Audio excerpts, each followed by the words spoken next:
Uncle Bashir, how are we doing? Pretty good. It's been a while. It's been a while. Yeah. Makes it all the better. Makes it all the better. Absolutely. So let's get straight into things. Lots of things coming out, lots of things in the news. I think we'll start with Vlad Sirenko. There's a lot of news coming out saying that he signed a contract with a promoter. So you can clear that up with us. And obviously the whole thing going on with Ukraine as well. So you can clear that up for us. No, he signed with a business manager. You know, he has not signed a deal with a promoter as of yet. Okay. But I will say that Al Haymon is the front runner for the guy for him to sign with. Oh, fantastic! It looks that way. Okay. I don't know that, but it looks that way. Okay, Al Haymon. Okay, nice. How is Vlad, by the way? Obviously, things going on in the Ukraine, and how is he? What's his state of mind like? Vlad's good. He's in a good place. I had him and Igor boxed 10 rounds today. Okay. They boxed 10 rounds day before yesterday. And the day before that day, Eddie Chambers and Igor boxed 10 rounds. 12 rounds. 12 rounds. So he's pretty good. He's in a pretty good frame of mind. Well, you talk about Eddie Chambers, the comeback. Talk to us about him. Eddie Chambers is on the comeback. He's just trying to take the necessary steps to get back into the boxing picture. I think that he'll make a good Bridgerweight. You know, I think he's too small to compete at the heavyweights that's out there now. Mm-hmm. However, if the opportunity comes where he has to fight a heavyweight, then he can also compete at heavyweight. Okay.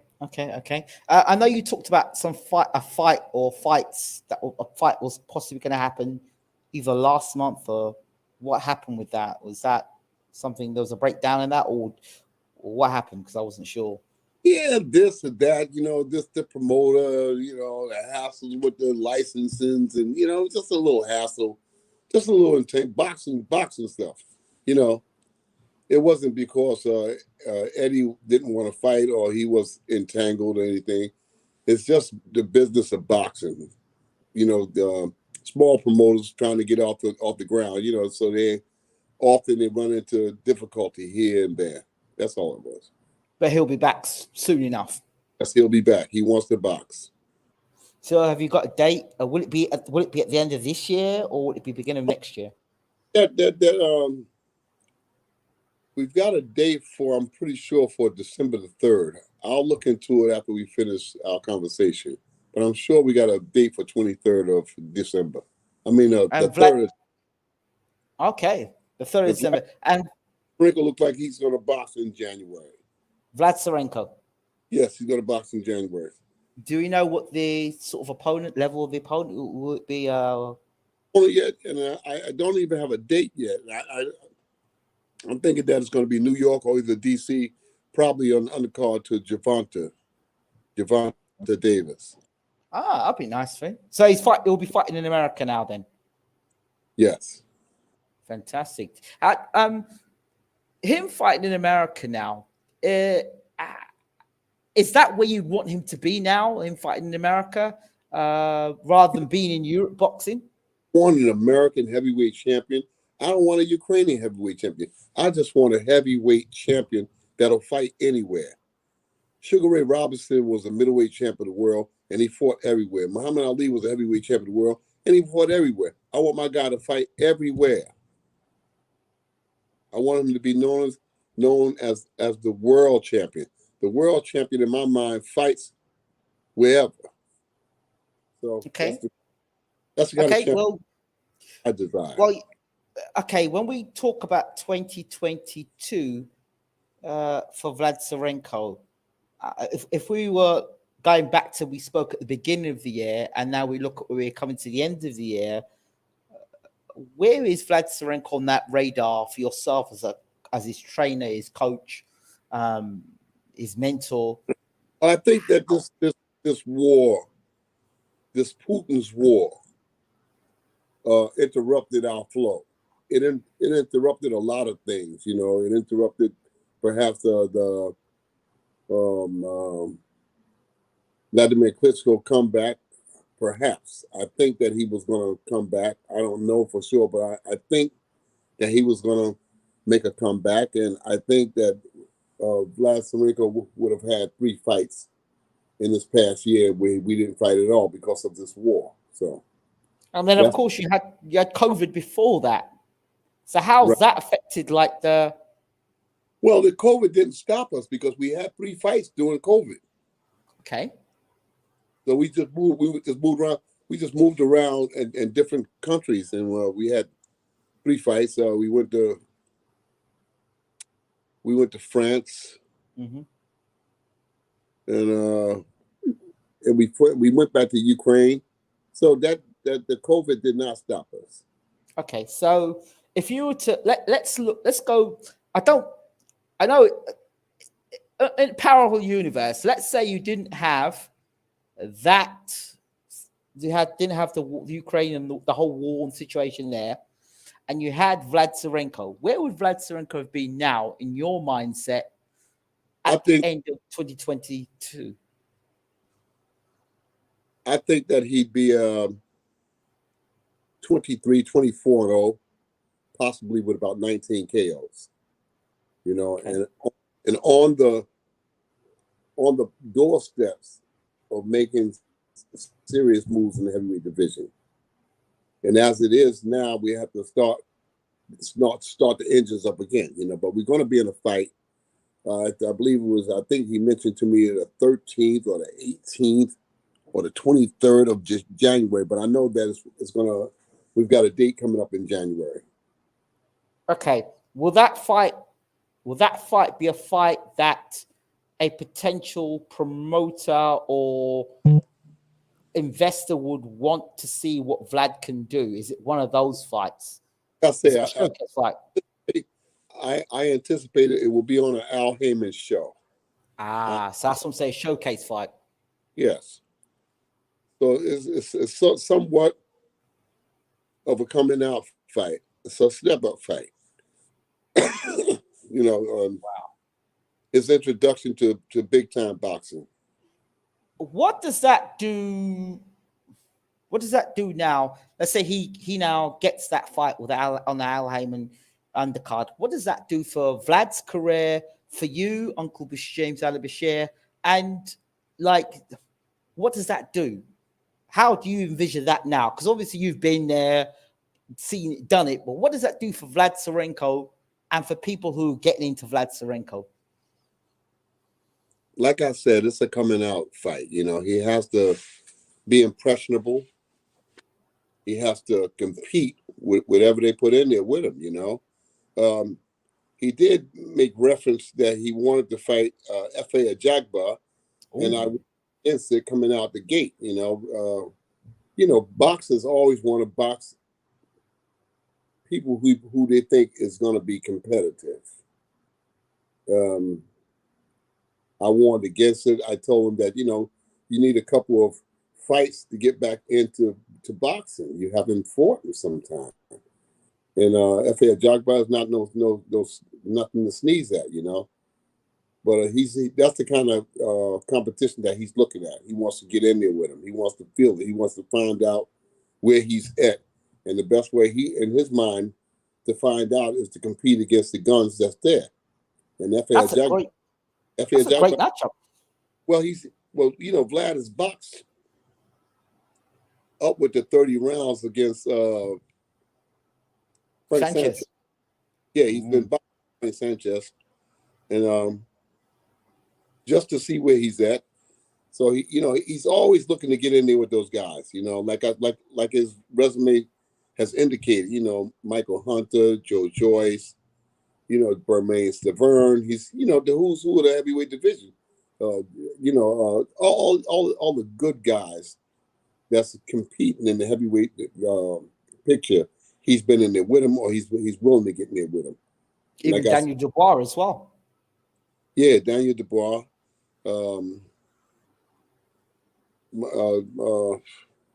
A couple of guys in the heavyweight division. Yeah. The French guy, Tony Yoka. He's been in there with him too. So Vlad Sirenko is not shying away. He wants to test himself against these kind of guys. His time has come. His time has come. I'm not going to mash on the gas too hard at this point. Like I said, he's been out a year since the last fight. He's been out a whole year. This Putin's war that's disrupted our program immensely. But I want to give him time, put him in 1-2 good fights, and then let him go. I mean, he's got to go now. Okay. Any thoughts on Alexander Usyk? Obviously, the second fight against Anthony Joshua, he won. Now he won't be fighting Tyson Fury next. Fury's going to be fighting Chisora. So let's talk about Usyk, and then we can come back to the rest of the heavyweight division. Alexander Usyk is he's just sitting on the porch with the belts. It's a good place to be sitting, but that's who he is. He's still a dynamic force in the heavyweight division.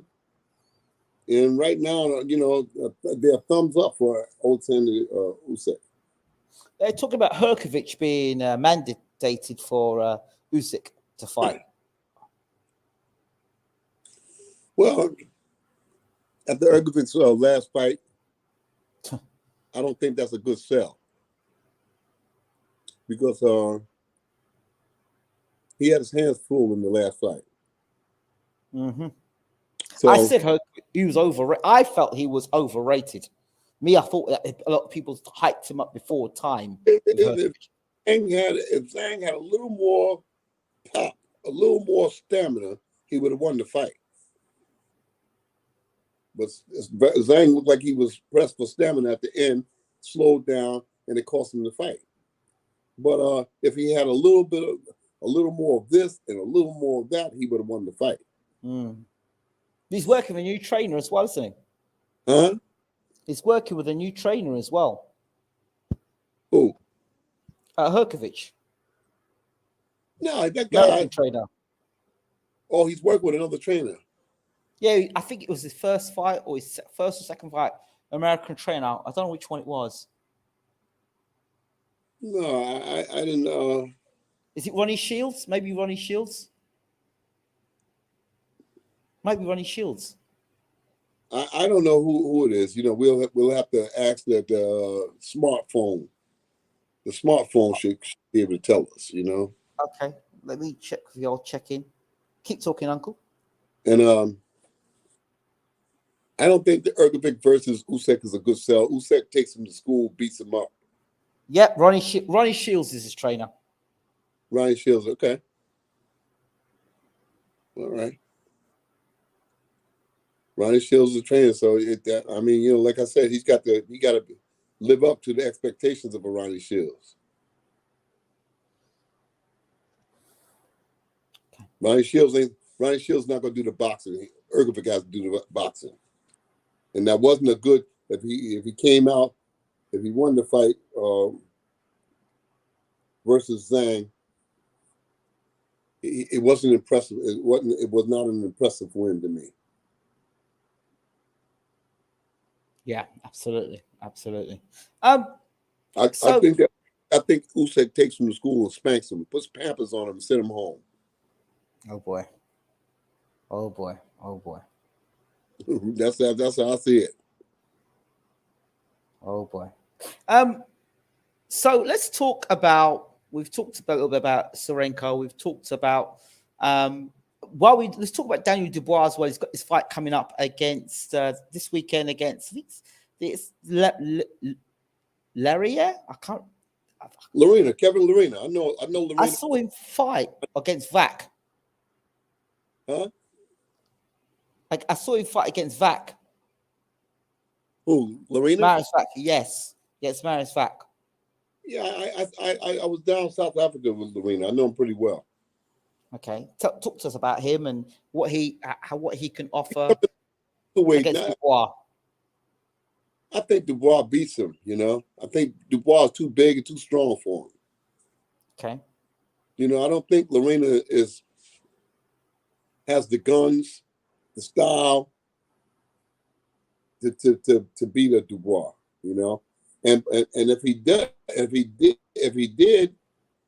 it would surprise me because Vlad Sirenko has worked with Lerena and Dubois, and I saw there's a big difference. I think I think that Lerena is going to be in over his head at heavyweight versus Dubois. I think Dubois at this point is right on the cusp of having some success in the heavyweight division. He's not going to let a guy like Lerena stop him from doing that. Okay. On the same night, sorry. It's just that he's just too strong, too weak. He's too weak. He's too weak. You know, he's just not strong enough for Dubois. What about, can he outmaneuver Dubois? Can he? It'd be wrong, but that's just my opinion. I don't think that he'll be able to stand up to Dubois' attack. Okay. Is there any? Is he able to because he might not be as big, but will he be able to outmaneuver Dubois? Like I said, I haven't seen Lerena in a long time. I haven't seen him in action. He seems to have a positive outlook on the fight, which all fighters should have at some point, leading up to the fight. I don't know whether he can, because Lerena is very muscular, you know. Mm-hmm. That's another thing that's going to weigh in heavily. You know, Dubois can be muscular because he's a big guy, but Lerena is a small, big guy. And he's got a lot of muscles, you know. I don't know if he's going to be able to move that well. I saw him fight against Vac recently. It was shown on Super Sports, and he just showed a lot. He showed good movement, decent defense, and was outboxing Vac. Really looked really good. But Vac looked, as Vac does, he just fights with his chin, and just showed nice movement. That was the one thing I liked about it. His movement was pretty decent. Moved from left to right, good lateral movement. Didn't stay in the pocket too long. He didn't mind when he did stay in the pocket. He was able to throw nice combinations and spin out. So, but then Vac doesn't punch as hard as Dubois. That was just my opinion. Yes. And perhaps he's got something that I don't recognize. You know, I haven't seen him up close and personal in a long time. So, you know, it remains to be seen if he can also apply the same strategy versus Dubois. Exactly. Joe Joyce and Joseph Parker. Remember, I was talking to you about calling him the British George Foreman. What are your thoughts on that now? Well, I saw recently where Fury said that he's looking to fight Joe Joyce early 23. Yes. I'd like to see that. I think that would be an exciting fight. I do. I think that would be a fireworks, you know. I think that would be a very exciting fight, and I look forward to that matchup. What are your thoughts on Joe Joyce now, having seen what he did against Joseph Parker? Well, I like Joe Joyce anyway. I like him because he's a good, solid performer. Nothing fancy, just good old-fashioned hard work, you know. He's a powerful guy. You know, I knew that there from him and Vlad Sirenko boxing down in Vegas, you know. He's a powerful guy, but not only that, he takes a good punch. So that's going to make him very difficult to beat because his ability to endure punishment. That's a great necessity in boxing itself. When you got a guy that's got a good chin, or as they say in boxing, a good beard, it's hard to defeat that beard. And he's got compounding that with punching power. So, you know, it's going to be a difficult guy to beat. Okay. We talked about just talked about Tyson Fury, the third fight now of him and Derek Chisora. Is it a foregone conclusion? You can't never underestimate anybody that's got a glove in a fight.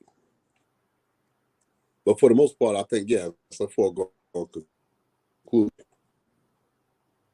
I don't see what Derek is going to do in the Sear fight as an older Derek Chisora. You know, I don't see what's I mean, anything short of a miracle, he loses. Okay. Life says, wouldn't Fury just rough up Joe Joyce? I don't know about that. I don't know about that. Joe Joyce is streaking. He's undefeated. And he's punching hard. Like I said, he's punching hard and he takes a good punch. That puts him in the ball game. That puts him in the ball game because of his chin, his heart, his punching power. That puts him in the ball game. I'd like to see that fight. I don't think that Fury can just go out there and rough up Joe Joyce. Joe Joyce is a big guy himself and he's strong.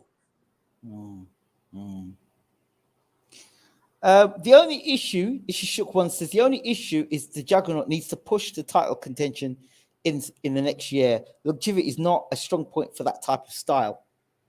Talking about Joe Joyce here. Say it again. He says the only issue is the Juggernauts need to push for title contention in the next year. Longevity is not the strong point for that type of style. He's saying that Joe Joyce's style, and in terms of longevity, taking all that punishment, his style doesn't bode well for longevity. Your thoughts on that? I think that different strokes for different folks.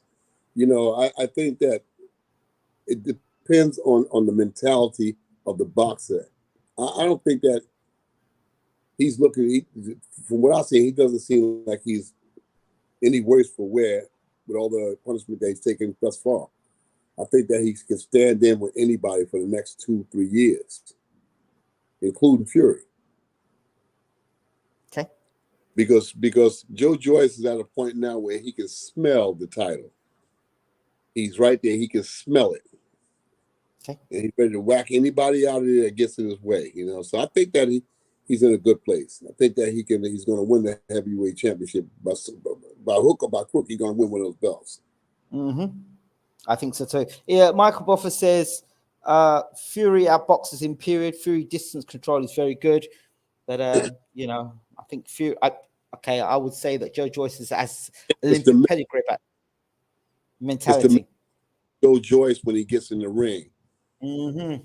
Fury is a good boxer if you allow him to be right. But Otto Waller showed that no, I'm not going to just stand around. I'm going to take the fight to you. And when he took the fight to Fury, you see what happened. So if Joe Joyce comes in there who is as big as Otto Wallen or bigger, you know, if Joe Joyce comes in there and takes the fight to Fury the way Otto Wallen did, I could see Tyson having some problems. Absolutely. My good brother here, Dog215, he says, Joe Joyce is too nice and boring. Brother, we normally agree on this, but I totally disagree. Inside the ring, I would say that Joe Joyce is very aggressive and he's not a nice piece of work at all. He's very nasty in the way he goes about his business. Outside the ring, yeah, probably he's very nice and probably he could come across as pretty bland, but inside the ring, I would say he's very, very ruthless. But Coach, what do you think of Joe Joyce in terms of his demeanor? I would agree. I mean, Joe Joyce is the epitome of what a heavyweight champion is supposed to be. Yeah. He has a take no prisoner mentality. I'm breaking you up. Yes. I like it. Absolutely, I like it too. He's the epitome of what a heavyweight champion will be. Look, I'm here to do work. I'm here to do work, and if you're not here to do work, you're gonna get knocked out. That's calling card. That's Joe Joyce's calling card. Cool. It is. I like it. Does Uncle think that Usyk could make Fury look silly?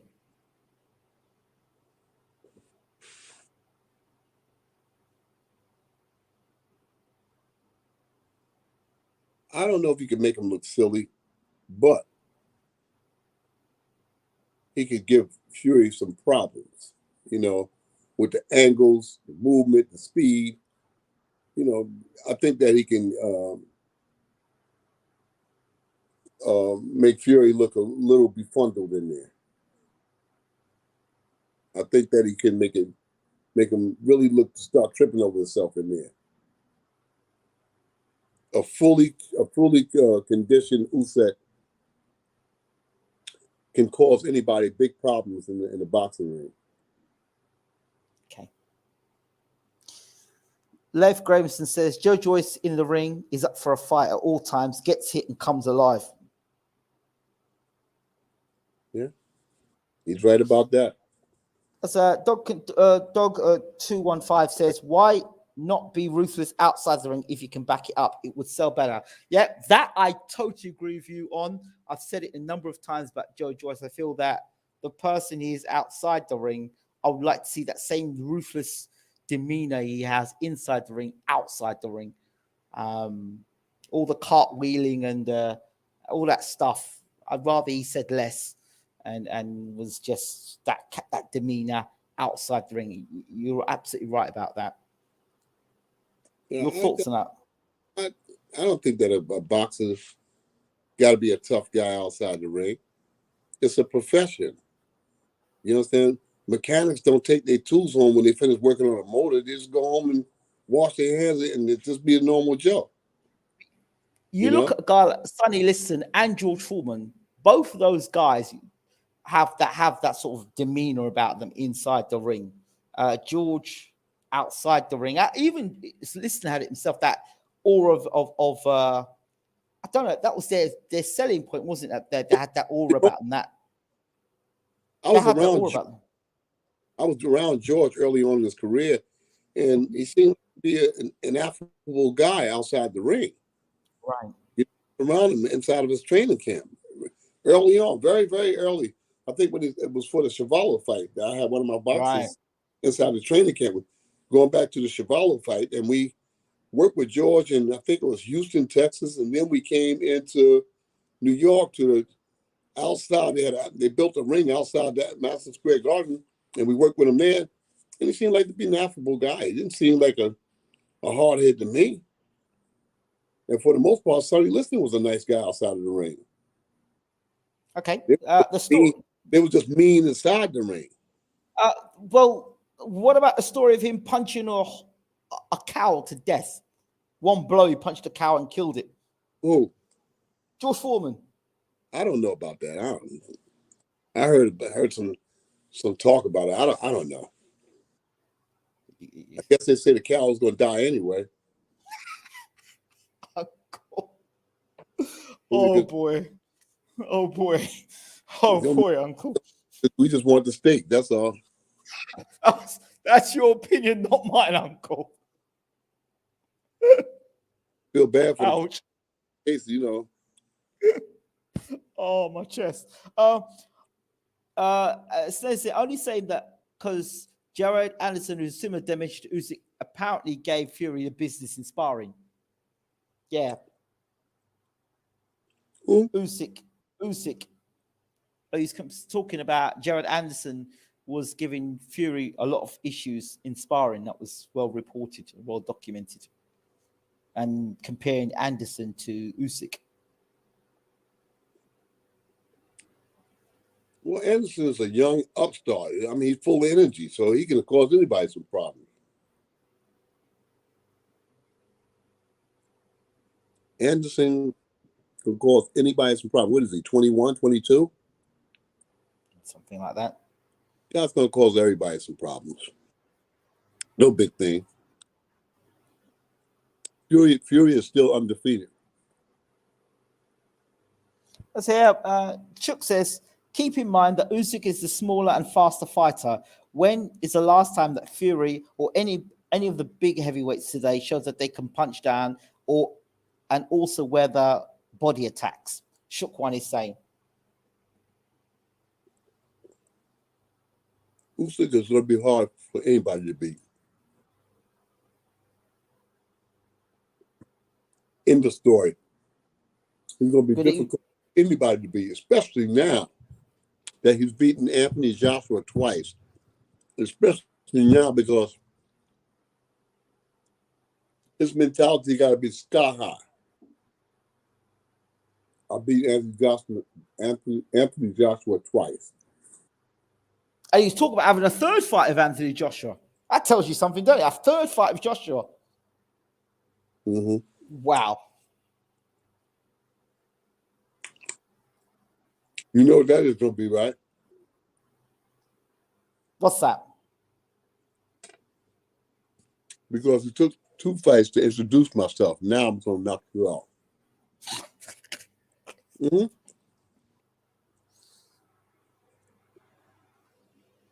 He's trying to knock Anthony Joshua out. He's gotten comfortable being in there with Anthony Joshua. Now he wants to get the KO. Wow. What other reasoning could one give for coming back to fight Anthony Joshua? Because I want for a third fight. Because I'm comfortable with my position, and now I want to knock you out. Wow. Snazzy, as he says, question for Uncle James. As he's trained, is Usyk the most physically gifted in terms of stamina that he's seen or trained?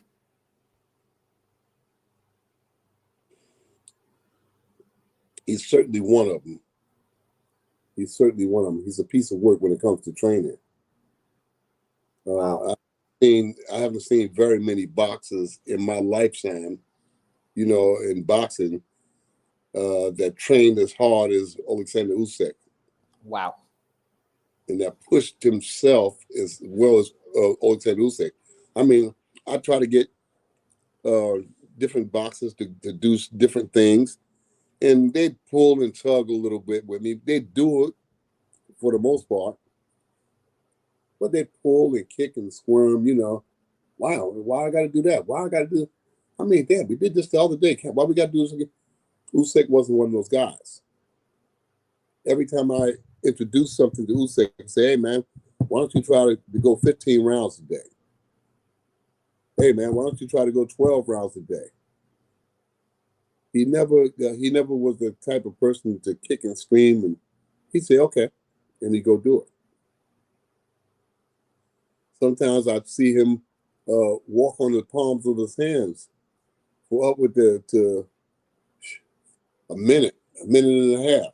I mean, he's a big guy, and he's walking on the palm of his hands with his feet straight up in the air. Wow. And that's difficult. That's difficult because you got to be mentally strong to do something like that. You know what I'm saying? You're on the palm of your hands and your legs are straight up in the air. You've got to be mentally strong to perform that kind of feat. And he's done it. I've seen him do it, not one time, not 2 times, not 3 times, but many times I've seen him do it. Wow. Wow. He's a powerful. That is something. Yeah, something. Because you try to do it. I've tried to do it against a wall. I've gotten on the palm of my hands and flipped my legs back, and I had a wall to support me.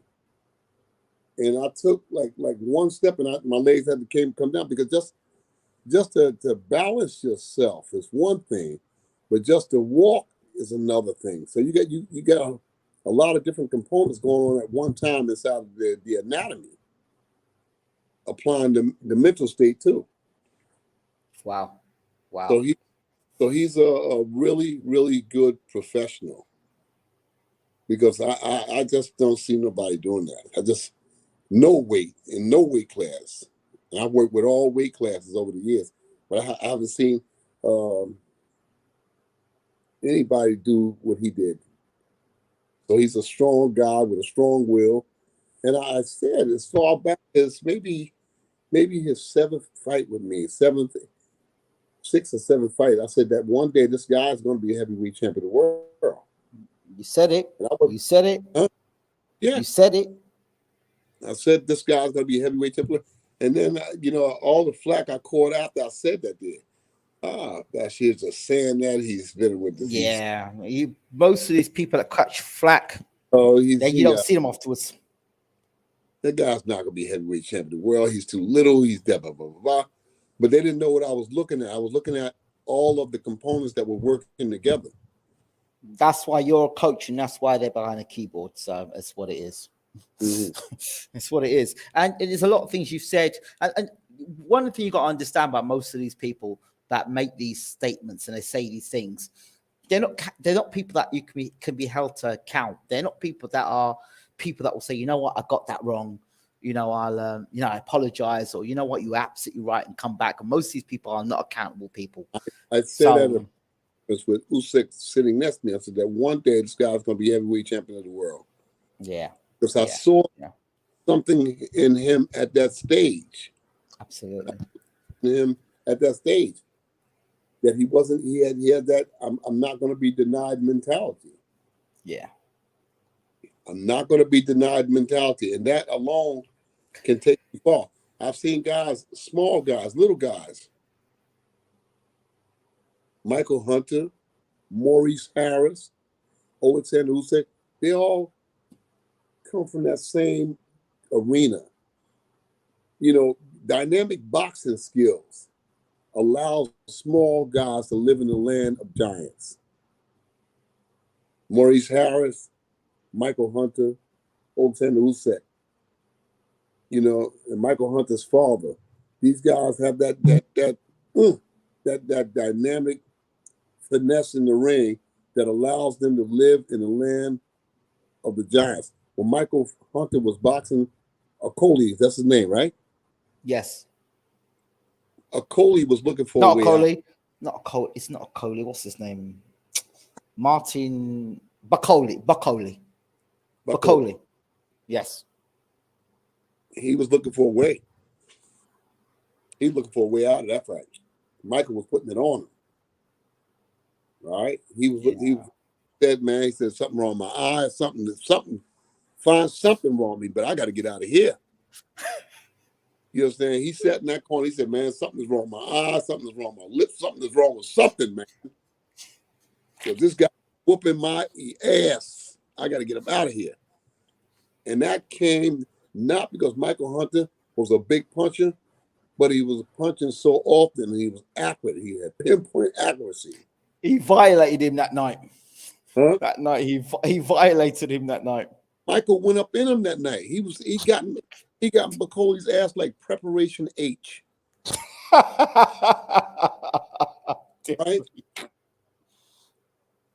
Preparation H is with the ointment they use for hemorrhoids. Uncle. They put the ointment in your ass for hemorrhoids. Uncle. Michael Hunter was up in his ass like preparation H. Uncle, you got some lyrics tonight. Holy said, hey man, something, I'm cut, I'm hurt. Look, something's wrong with me. Stop this fight. What's happening to me? You understand? So what I'm saying is that the name of the profession is boxing. It ain't, they got hit hard, or that guy is physically strong, or blah, blah, blah, blah, blah, blah. That's not the name of the sport. The sport is called boxing. Well, it's boxing. You could go say ahead, Uncle. Boxing 101. And let me tell you something. When I trained Maurice Harris way back when, nobody wanted to box him. Nobody wanted to box him.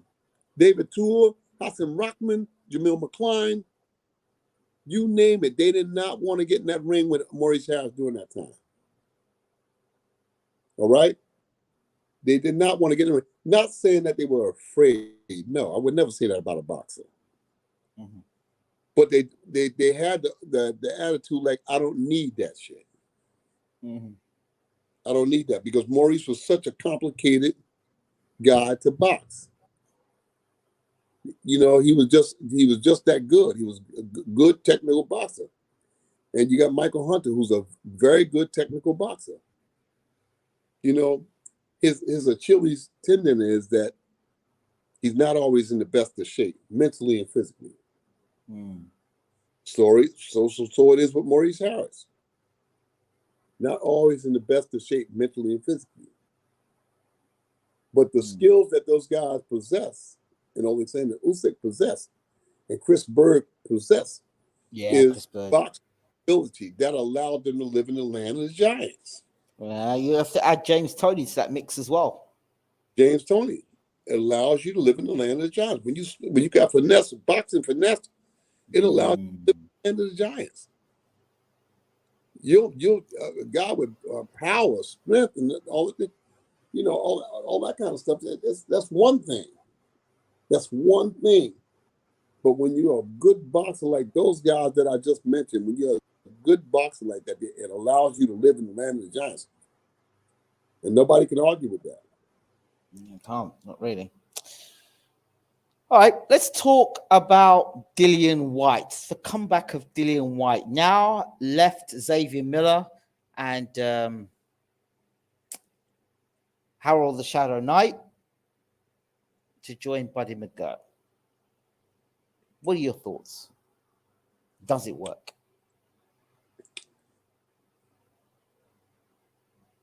I don't think that Dillian Whyte is susceptible to any teachings at this point. He's going from this trainer to that trainer to that trainer to this trainer to this trainer to that trainer. How many times has he switched trainers in the last 5 years?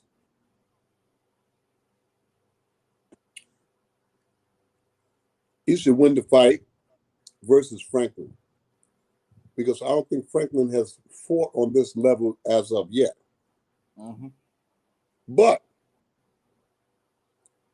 nobody knows what Franklin, what hold card, what he's holding in, So it should be a good fight. But I don't think that Buddy McGirt or anybody else is going to make much of a difference with Dillian Whyte. I think Dillian Whyte's intelligence is already made up of how he's going to fight, and that's it. My concern with Franklin is that he's got his chin up in the air like a giraffe. Well, and that's where I feel that Dillian's going to catch him with that left hook or the overhand right. Again, it depends on how Dillian looks in this fight. That'll carry him to the next fight. He should win the fight. If not unanimous decision, by late stoppage. Okay. I don't see Franklin giving Dillian Whyte that much of a hard fight. If he does, what happens? Or if he beats Dillian, what happens? Well, that diminishes Dillian Whyte's bargaining power going forward. If he knocks Dillian Whyte down, that diminishes his bargaining power. If he gives him a good tussle over 10 rounds, what is it, 10 or 12 rounds? I don't know, it's 10 or 12. I just know they're fighting. That's as much I know they're fighting. That's it. Well, Dillian, he's had a couple of chances, He's had a couple of chances. I think he's running out of chances now. Is he world class? Dr. J's chances, yeah.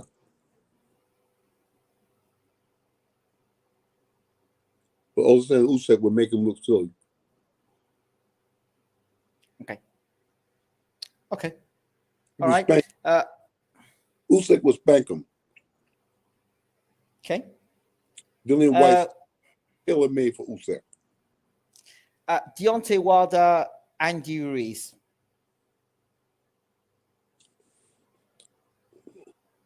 It's just a matter of when Deontay finds Andy Ruiz, and he's going to knock him out.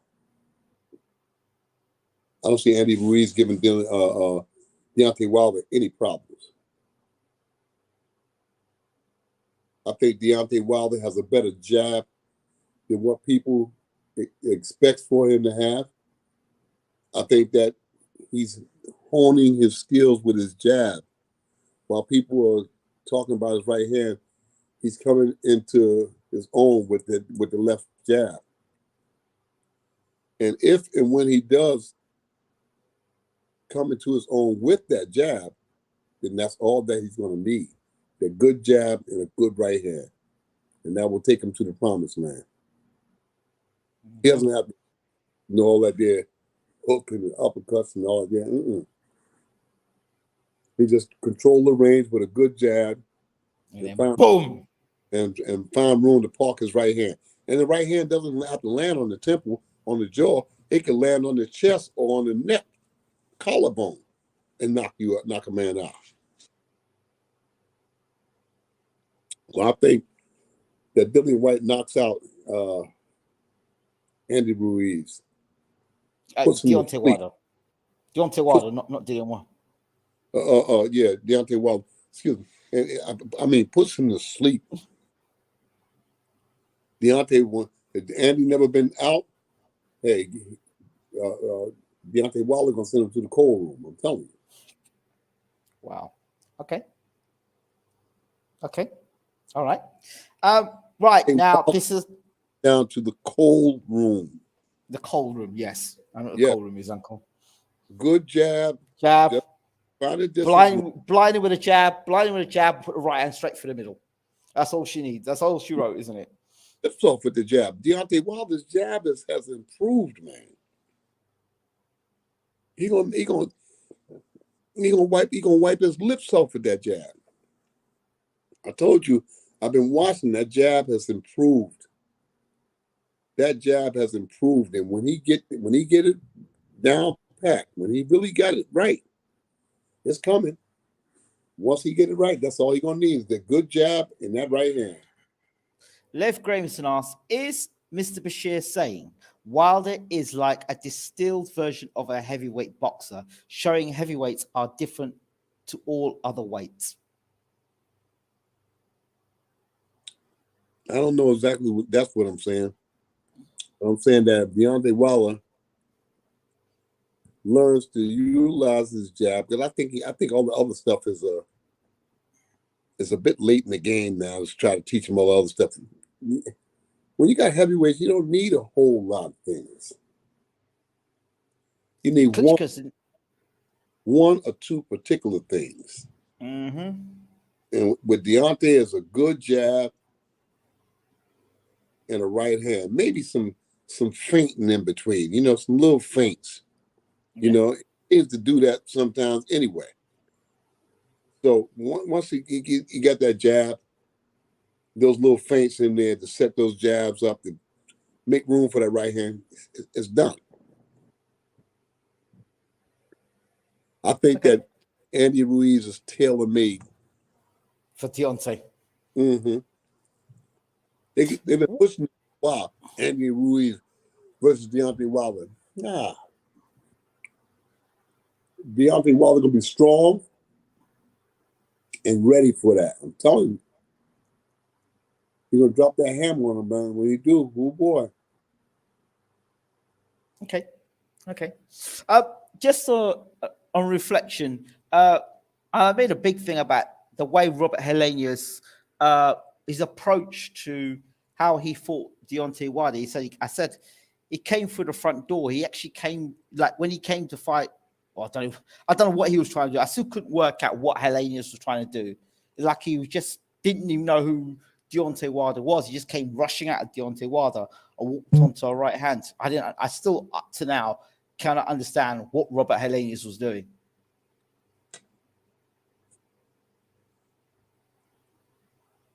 I don't know.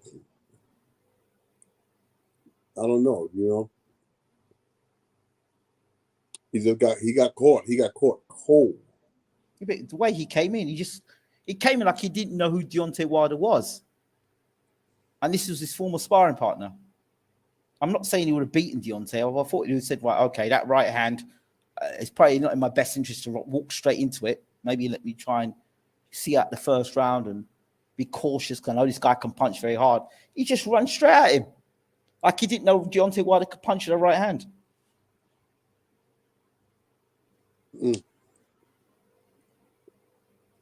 I felt bad for him, man. Deontay hit him hard. Oh yeah.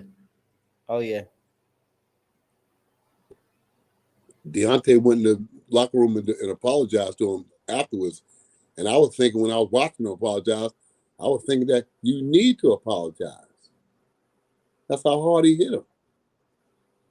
You know, when I was watching him apologize, I was thinking that's what you need to do. You need to go in there and apologize for hitting that man that hard. God damn, he hit the man. And Vlad and I was ringside when he hit him. People going, no, he didn't do it. They wasn't ringside to see that. All right? That was a hard punch. Right on the button. What did Sirenko think of it? What was his reaction after he saw Helenius on the cameras like that? Well, he's a boxer. He's a fighter. He understands the magnitude of what Deontay did. He understands. He understands that clearly. To the point he don't want to be on the receiving end of that. This is what you signed up for. This is what you signed up for. And then he looks across and say, yeah. Yeah, people don't understand that this boxing is it's not a game. It's not a game. It's not a game at all. You know, it's a risky situation. I will talk about that, boxing not being a game. I'm saving that till the end for you. I'm kind of walking you into that, but not yet. I'm going to keep that on hold. The next topic I want to talk about is actually about your friend. Who? AJ, Anthony Joshua. What about AJ? Well, AJ has come up with one of his philosophies now, that he wants to be a free spirit, doesn't want to be tied down to any one coach. He just wants to be a free spirit. So maybe this fight he'll work with Roy Jones, and maybe next fight he'll train with somebody else. And then he said that his life is he felt he was very tied down and a lot of things going on in his life. And he now wants to be kind of a free man, although, yeah, that's what he says. Your thoughts on that? Well, I would advise against that. I don't think that is a good look to bounce from trainer to trainer. I think it's best that if you want to continue boxing, is to settle down with one trainer. Get to know that trainer inside and out, and then try to grow with the philosophy that trainer has introduced to him. But as far as him being, we say, a free spirit, I would advise against that. Yeah, like I said, that boxing is not a game, you know, and that free spirit should get you in the cold room quick. Hasn't it already got him in the cold room? Well, he's lost his last two fights. So, you know, he's hanging around the locker room, just about to go in the cold room. You know, I would advise against it. And I think that most educated trainers would advise against the same thing. You know, it's not a good look. Have you known in all your years of boxing, a successful champion that's moved around from trainer to trainer to trainer to trainer, an elite athlete, boxer? No. That's what I said to everybody. None comes to mind. And like I said, I've been around this thing nearly 53 years. Maybe 54, close to 54 years now. No, that doesn't fly with me, you know. You get a trainer, you examine his philosophy, and you try to grow with that philosophy. You try to embed yourself in that philosophy, and then you try to grow with that trainer. But the free spirit mode, where you just gonna bounce from trainer to trainer, this trainer, this fight you're gonna bounce with that. No, that's not boxing. That's not wise, you know.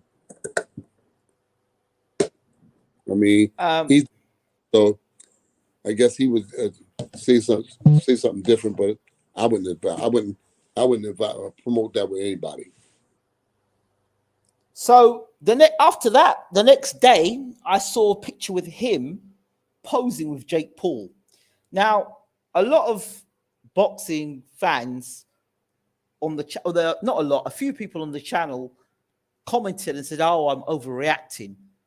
To me, I was concerned because I'm looking at the former unified heavyweight champion of the world posing with Jake Paul, and I say to myself, I couldn't imagine Mike Tyson in his prime, Muhammad Ali in his prime, the great heavyweights of any era posing with Jake Paul.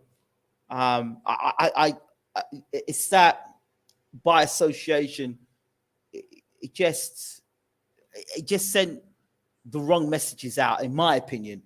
My thoughts. I don't use the word unprofessional. It just seemed as if, I don't know, that to be caught taking a photograph of somebody like that when your career is already not looking too great, and the whole thing of exhibition fights now, and Jake Paul's already called out Tyson Fury, and it's good for Jake Paul. I'm not so sure how it looks for the former unified heavyweight champion of the world. What are your thoughts on this, Uncle? I don't have any thoughts about Jake Paul or his brother, except that they're fleecing the boxing. I don't know, what they're fans or sensationalists. I don't know, but I'm not into the Jake Paul or his brother. They're making a lot of money. Oh yeah, of course. I'm not into that.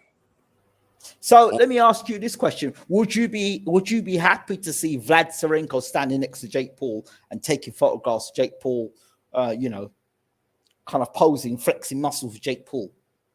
Yeah, if he's fighting him. No, he's not fighting, just posing with him. No. I want to fight. No fight, just posing. No, I want to fight. No posing. They pose together when they get ready to fight. Aha! See, now this is what I'm saying. This is exactly my point. No, I want Vlad Sirenko to pose with Jake Paul. Yeah. To fight. I'd like. That's a lot of money. That's a lot of money, isn't it? Yeah, I mean, if the sensationalists really want something sensational, they want to see him walk a tight rope. And if he's 19-0, 16 KOs, if Jake Paul really want to test himself, then test himself against Vlad Sirenko. That's the test. I mean, that's a test. You're gonna fight Rockman. Oh, but did you see the Rockman fight, by the way? No. He got punched up by Hardy. Hardy dropped him and almost knocked him out. Yeah, he's humiliating himself, Of course, yeah, of course. Rockman is humiliating himself. That would have been a good fight for Vlad Sirenko or Igor, and it's still a good fight for Igor, but he can't keep humiliating himself by losing to inept opportunists. Okay, let's go into this. Do you know who John Fury is? Yeah. What are your thoughts on what he's been doing recently in boxing in terms of? He's a bad actor. He's a bad actor. The guy.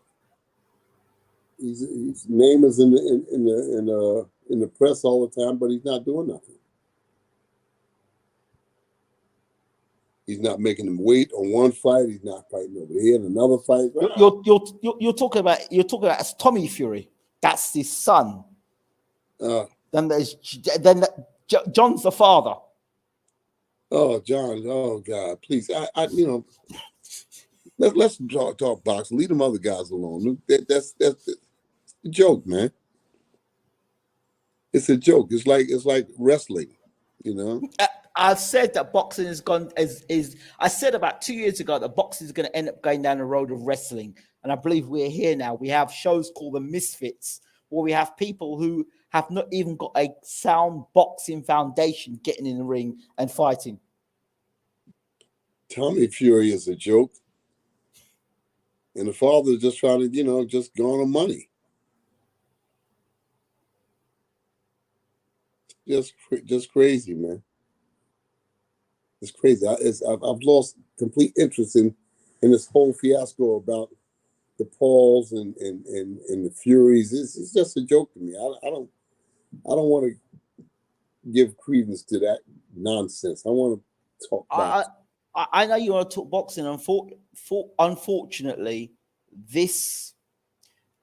the sideshow is getting more attraction, and even I sat down and watched some of those fights and went, well, I mean, some of the guys I was watching going, this guy's got no boxing foundation whatsoever. He's going to get seriously hurt.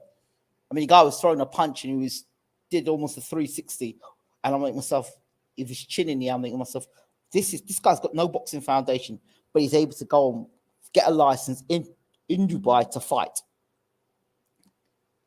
And obviously, he looks also, these guys don't look like they're getting tested either. And it's a concern. Well, Dubai is a real concern. They're making their own rules. Well, yeah, that's it. There is, as long as this is going on, there will soon be no need for the experienced trainer in boxing, because literally anybody will be able to get in the ring and call themselves a boxing trainer. Mm. The lines are so blurred now, Uncle. Yeah. And the people who cannot box that are getting primetime television viewership, and the guys that can box are not making that much money. A lot of them are not making, and they're actually good boxers, had good amateur careers.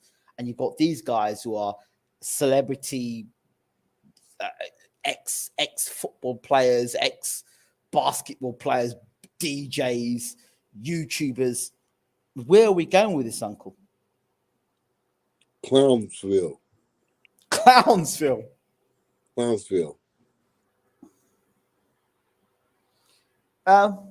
Great. Lev says, for casual fans, it's not easy to see what is great boxing and what is massively amateurish boxing. How can people be educated? Well, they can't be if they're watching that. They can't be. They have to observe boxing for what it is in the true state. And the true state is to watch Showtime. Watch the professionals be professional. But you cannot get professionalism from clowns. The media is pumping the Pauls, They're giving guys credit that haven't paid any dues because they beat up a washed up guy, a guy that hasn't been in boxing for a while, or a guy that tried to be a boxer or ex-MMA fighter. Boxing is boxing. And nobody can't emulate that without some kind of serious training. So I don't know. I think that it's a mockery to boxing itself. Everybody's hooray and hoorah about these guys. These guys ain't went through nothing. You got boxers out there with 35, 40, 50, 60, 70 fights. Can't get no money. Then you get a fly by night YouTube and they give them thousands of dollars. So it's an insult. It's an insult. It is. Michael Buffer says, thank you, Michael, for the donation. In my opinion, AJ should have beat Usyk. I still can't believe he didn't try and back him up and let his hands go. He was throwing one shot at a time. It's mental. Thank you, Michael. It's like AJ was playing pin the tail on a donkey. Pin the tail on a donkey. Feeling around, as though he's got a blindfold on. And originally I said to you, I said that AJ, if he goes out there in a sunny, listening George Foreman mode, he knocks Usyk out.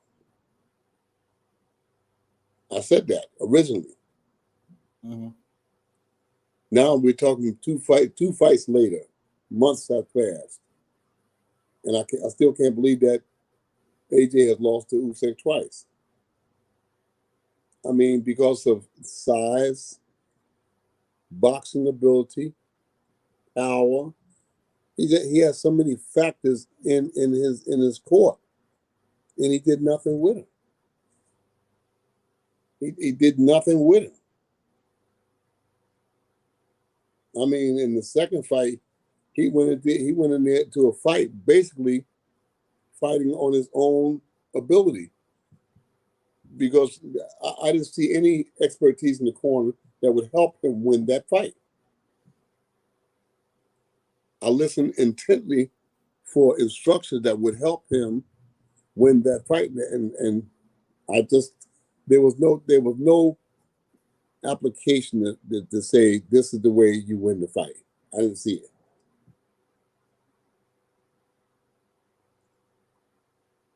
And that's sad, you know. That I'm still trying to come to grips with the fact that he lost twice going to Usyk. Not that Usyk is a bad fighter, but Joshua is just bigger, stronger, and could box. He didn't use none of that to win the fight. And almost was not good enough. So here we are 2 fights later and 2 fights down. How does it make you feel you were in camp with him and he has now done what he's done? Well, you know, it doesn't make me feel any way or the other. You know, I was there with him. I told him this is what you need to do. And I'm sure others before me told him similar, if not the same things. But it's a mentality that you got to have. You got to roll the dice. If you want to be champion of the world, you got to roll the dice. At some point in a fight, you got to roll the dice and say, look, this is what it is. I got to go out here and let it happen. Do you think that AJ is actually happier now being a guy that's no longer unbeaten and the pressure's off his shoulders? Do you think he's happier now in the position he's in now rather than when he was unbeaten and was champion? I wouldn't say that. He can't be. No, I can't see him being happier now. No, I can't see that. Because it just seems to me like self-sabotage. Throughout his career, it seems like self-sabotage. The decisions he's made don't make any sense whatsoever. Not with somebody who wants to become a conscious individual. He's got to know that, you know, I had the heavyweight championship. And I could get the heavyweight championship again. You know, I could get the heavyweight championship again.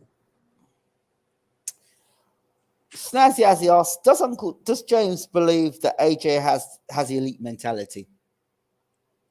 Elite mentality. Do I think that he has elite mentality? Let me flip the question to you. Do you think so?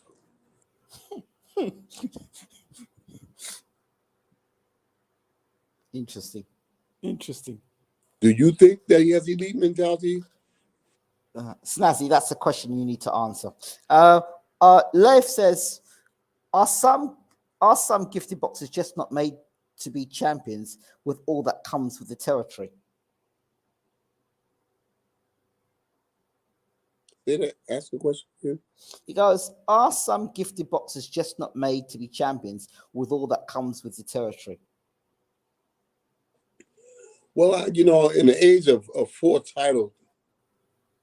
sanctioning bodies, you can't get to be champion of 4 sanctioning, then you wasn't meant to be champion. All right? You got 4 sanctioning bodies where you can step into any one of them and become champion. So if you don't get a world title with one of those sanctioning bodies, then you just wasn't meant to be champion. Man, you think about the era where they had 1 title or 2 titles. But now you got 4 sanctioning bodies where you can latch on to one of them and become the champion.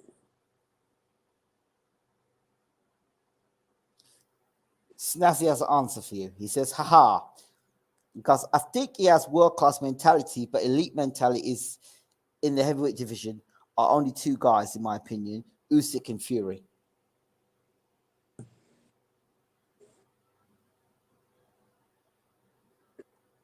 I think that there's some other guys in the division that's got elite mentality too.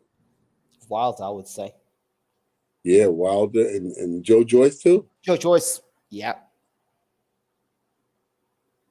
You know, Hgorvic may be there right there too.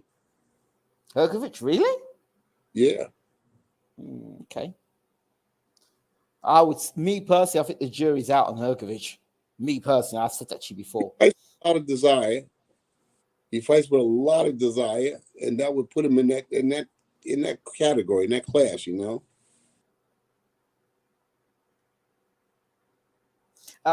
It says Vlad Sirenko does as well. Vlad Sirenko definitely does. He's a focused guy, and yeah, he wants to be right there. He wants to get in, you know. But I'm there, you know. I'm there to caution him against just getting in with different guys. You know, I've seen zeal in the eyes of young fighters that want to get there so bad that they're willing to walk through doors to do it. But just easy does it. We're going to get there. Easy as you go, we're going to get there. But we got to make wise choices. And Vlad Sirenko probably would have been in there by now, but it's the careful trainer that's holding him back. Okay, I want to ask you something just a little bit outside the heavyweight division. Conor Benn and his failed drug test, and then the subsequent second failed drug test. Your thoughts? Find another profession. Find another profession. When you start getting involved with drugs, then you should find another profession. They're saying that he's innocent, but they said twice he got found guilty the same way. How does an innocent man get found guilty twice? My thinking is you got to go find another profession. You cannot be him if you need drugs, you know, to get you across the hump. You got to find another profession. So, could you tell? I know we spoke about it a long time ago, but could you tell by looking at an individual at a weigh-in whether they were on something that was not legal? Sometimes, yeah, sometimes no. You know, a lot of times it shows up in the skin. You know, you mostly in the back area. You know, you see the pimples and stuff.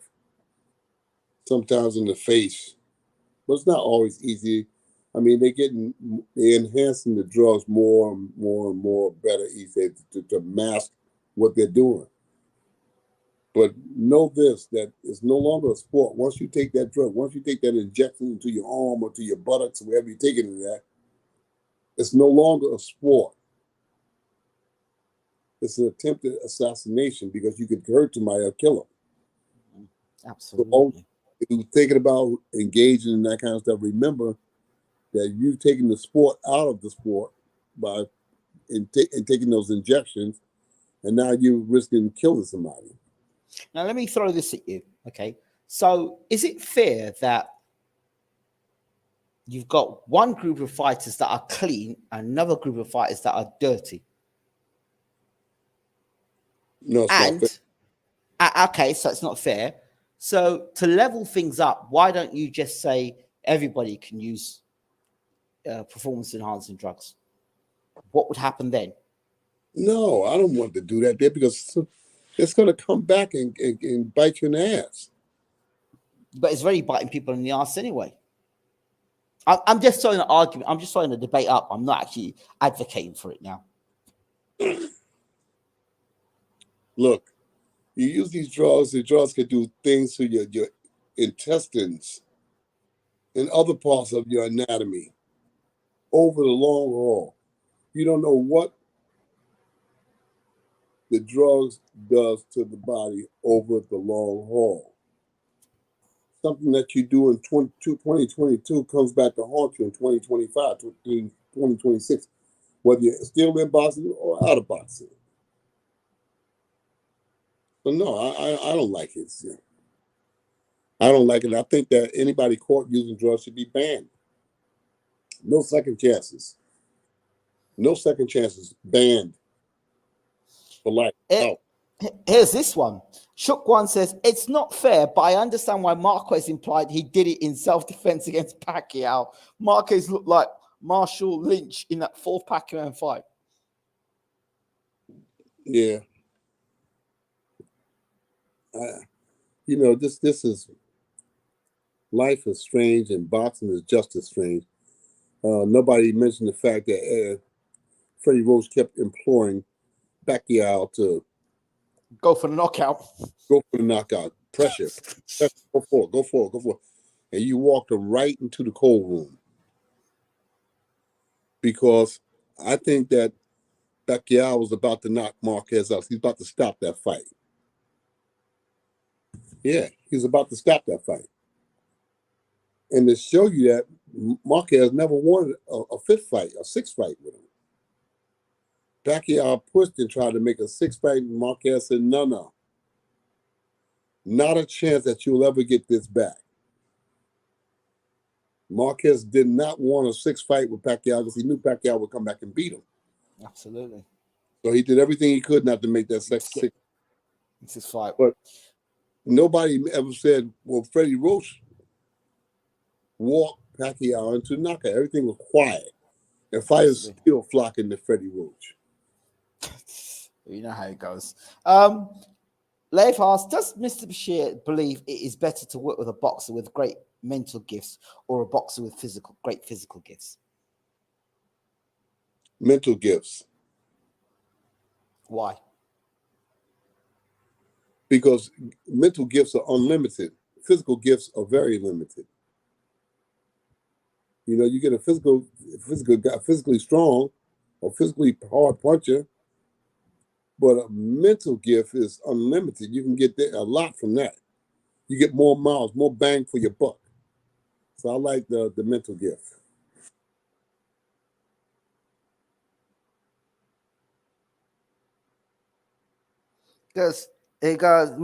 Shuck says Marquez did not want the fifth fight. He has the picture of the KO mounted on his office wall. Yeah, he got by. Yeah. Thanks to Senor Roach. Yes. Because another downside of testing is those engaging in doping are perhaps half a step ahead of the testing. The only breakthrough is when a former doper or enabler defects and gives the secrets. I just think that boxing needs to put their foot down and said, if you get caught using drugs, you're out. Zero. The same way they did Panama Lewis and Jose Resto, you're out. You can't even work in the corner. You're out. No limited disassociation, full disassociation. You can't work in the locker room. You can't work in the corner.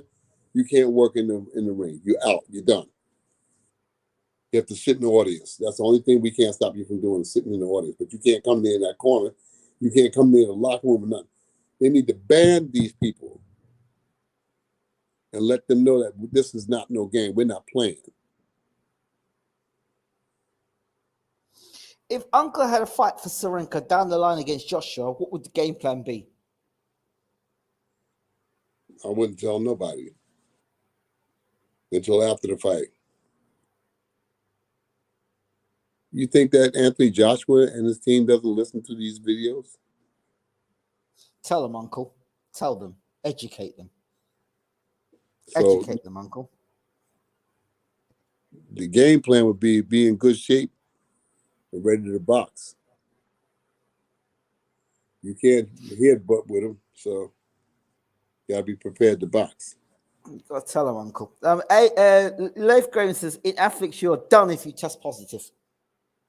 What happened? He says, in athletics, you're done if you're test positive.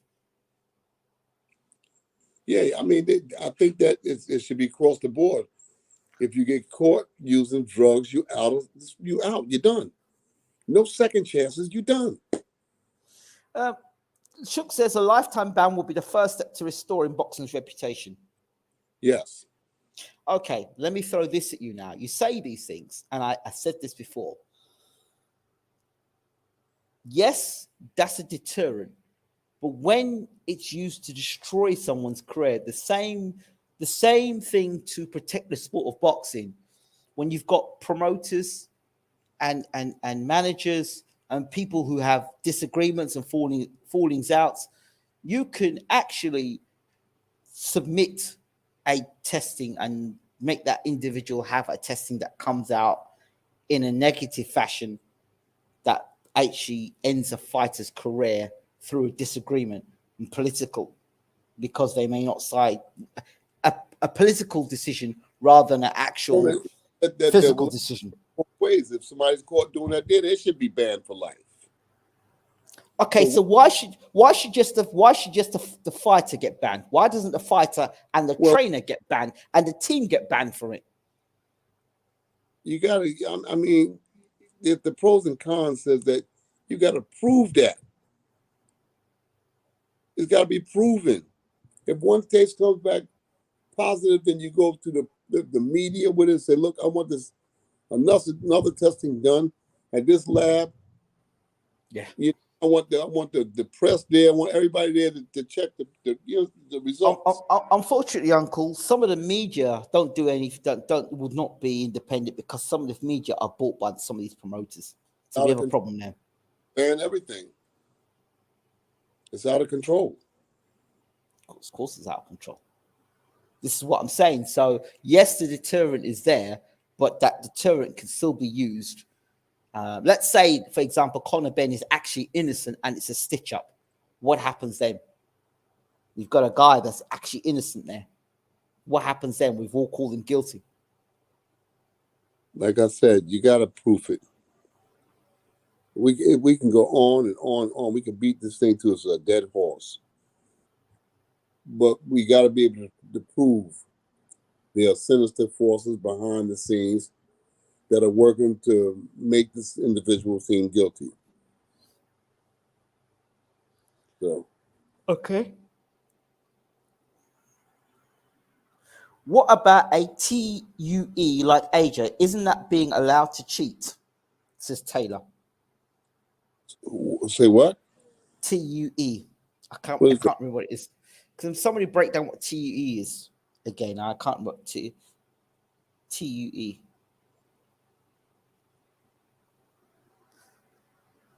I can't remember what TUE is.